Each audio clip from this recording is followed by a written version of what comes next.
Tess, tama na yung pagiging martir mo. Paano ang pamilya ko? Ang programang ito ay rated SPG. Striktong patnubay at gabay ng magulang ang kailangan. Maaaring may masiselang tema, lengguwahe, karahasan, sexual, horror o droga na hindi angkop sa mga bata. Mando, nagtapat na nga ba ng nararamdaman niya para kay Marites?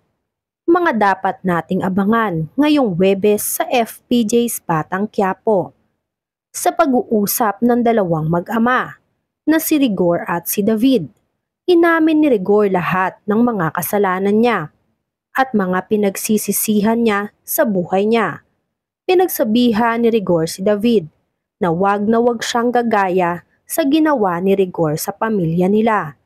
Nang matapos ang pag-uusap ng mag-ama, pumanik na si Rigor para magpahinga.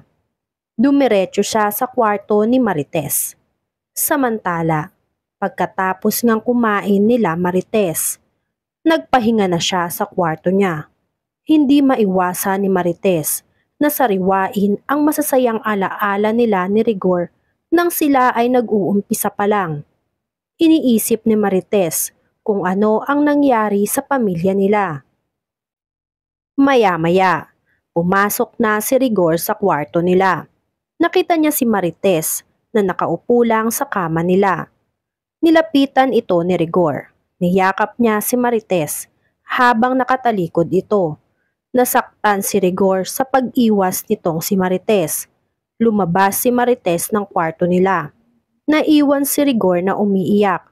Napaupo na lang si Rigor sa pag-iwas sa kanya ni Marites. Samantala, lumabas ng bahay si Marites para magpahangin. Sakto at dumaan naman itong si Mando.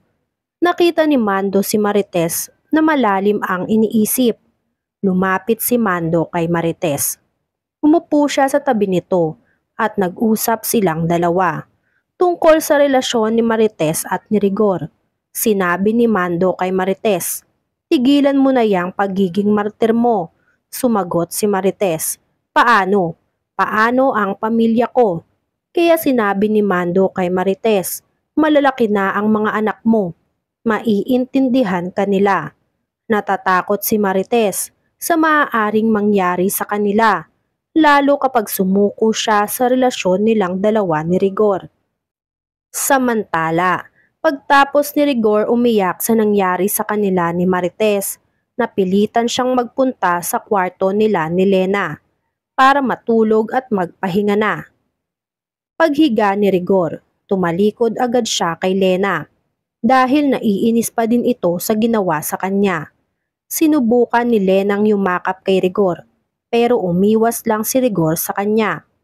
Samantala, sa mansyon ng mga Montenegro, tinanong ni Olga si Don Julio kung ano na ang plano nila dahil unti-unti nang naaapektuhan ang mga negosyo nila. Nag-aalala si Olga. Sinabi ni Don Julio, "Huwag mo nang isipin ang negosyo. Alam na ni Ramon kung ano ang gagawin niya." Sinabi ni Olga, "Paano makakapag-focus itong si Ramon sa negosyo natin kung patuloy pa din nga daw si Ramon sa paghahanap sa nakaharap niyang kamukha niya?" Samantala, ito ngang si David ay bumibinggo na nga dito kay Alberto dahil lagi na nga lang daw itong wala at hindi inaasikaso ang kanilang negosyo. Si Olga na naman nga ang gumawa ng paraan para hindi mabuking itong si David ni Ramon na nagpapanggap lang itong si David kaya lagi itong wala sa mansyon nila. Pagtapos nga, tinawagan ni Olga ang mga tauhan niya para makahingi ng update tungkol sa paghahanap nila kay Tanggol. Galit na galit si Olga dahil hindi sinasagot ng mga ito ang mga tawag niya. Nagsisigaw si Olga sa gigil niya. Nag-aalala si Olga dahil baka kung ano na ang nangyari sa mga tauhan niya. At hindi maaari na hindi makita ng mga ito si Tanggol dahil nasa peligro ang buhay ng anak niyang si Bubbles. Samantala, naisip ni Alberto na kinakailangan nila na magpunta sa burol ng apo nitong si Senyor Facundo para makiramay sa biglaang pagkamatay ni Pablo. Dito nga ay sinabi nitong si Don Julio na baka sila ang sisihin nito sa nangyari kay Pablo. Dito nga ay sinabi nitong si Don Julio na hayaan na lang natin sila dahil sa nangyari sa kanila nung nakaraang araw. Dahil binabawi na nga ni Alberto ang perang pinatago niya sa pamilya Caballero. Sinabi ni Alberto na hindi dapat tayo ang sisihin nitong si Senyor Facundo dahil binabawi lang naman natin ang pera natin na ipinatago natin sa kanila.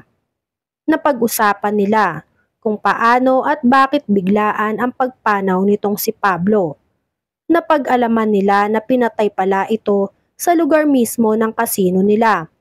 Humanga si Alberto sa tapang ng gumawa nun kay Pablo dahil hindi daw ito natatakot na baka balikan siya ng mga tauhan ng pamilya Caballero.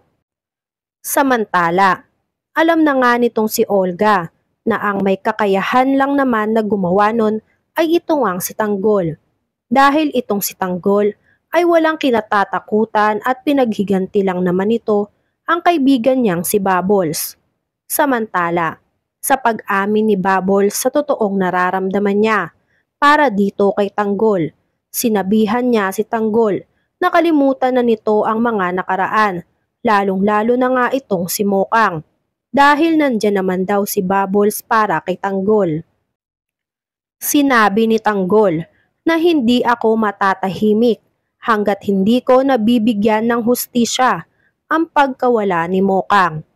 Dahil sisiguraduhin ko kung sino man yang Olga na sinasabi ng pinasplang kong lalaki ay hahanapin ko siya kahit saang sulok man ito naroon. Wala nang nagawa si Bubbles sa sinabi ni Tanggol. Sinabi na lang niya dito na mag-ingat si Tanggol. Samantala, sumama si David sa mansyon ng pamilya Caballero.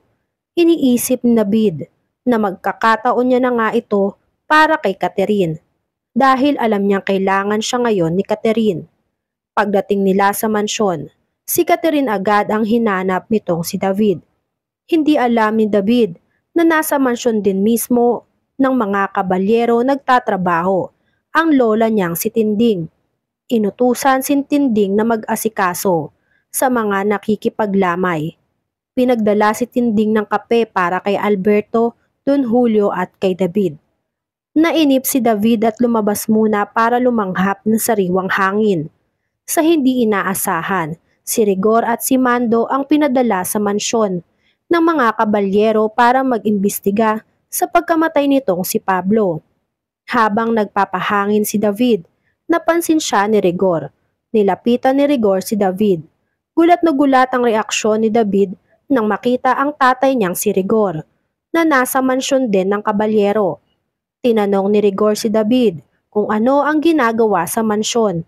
Nagpalusot naman itong si David at iniba ang usapan. Binida ni David na nakita niya si Tanggol. Nagalit si Rigor. Nagsabi si Rigor, hindi na ako mag-aaksaya pa ng panahon para masakote ang hayop na Tanggol na yan. Ngumisi si David. Narinig ni David na nagpatawag ng backup si Rigor, kaya nagpaalam siya agad kay Rigor na may pupuntahan lang siya saglit. Pumasok si David sa loob ng mansyon.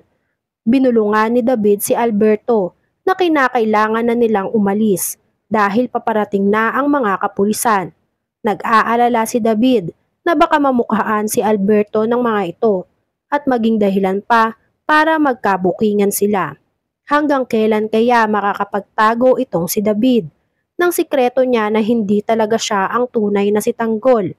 Marami pa tayong aabangan sa FPJ's Batang Quiapo. Kung gusto nyo pa ng mga gantong klaseng video ay mag-subscribe at i-like itong video na to.